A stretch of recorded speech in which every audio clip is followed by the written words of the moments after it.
we have a guy on the line that was in the building, but right in the middle of everything, right between the two benches. You could not get a better perspective on the sights and sounds of whatever that was last night than from our good friend Ray Ferraro from ESPN joining us here on the Maple Toyota Hotline.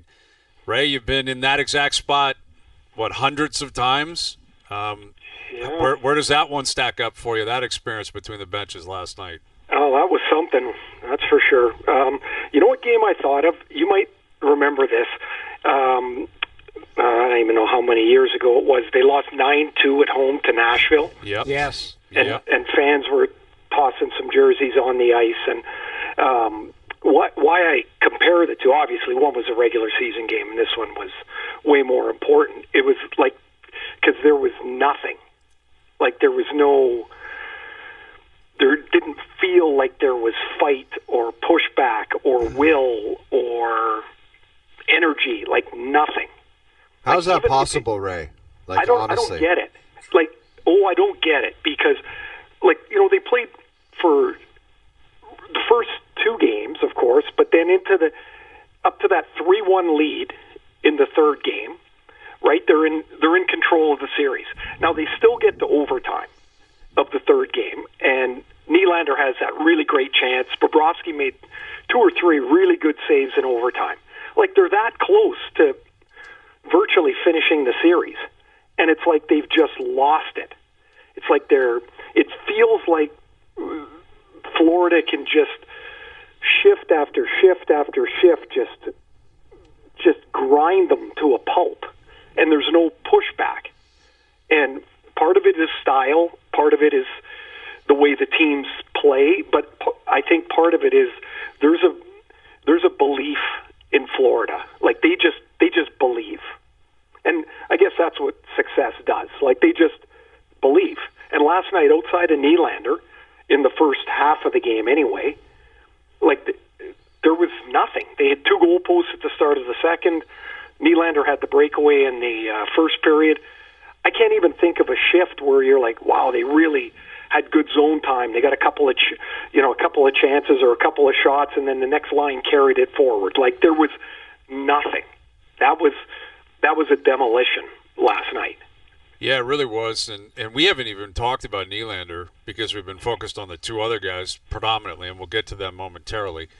But Nylander, even last night, I have a difficult time describing his game because you mentioned it. He got loose a couple of times. He had a couple of breakaways.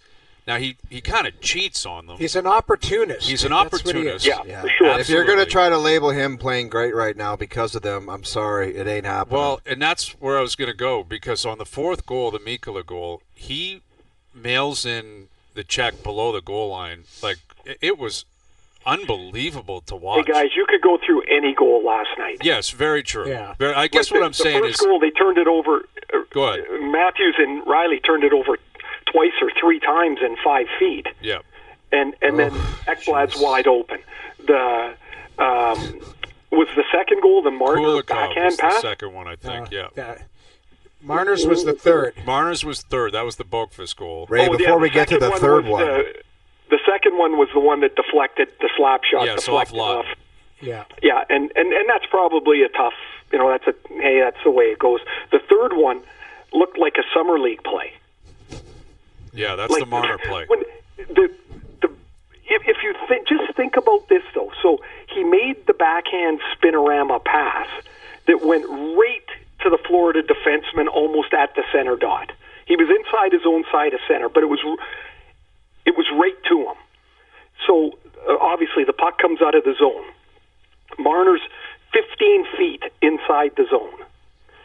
They pass it up to Reinhart, and Boqvist gets to the net in front of Marner. Boqvist had to come, obviously, outside the zone to be onside, and he still skated past him. Yeah, it's just crazy. We're watching it. It's crazy. Like, where did he go?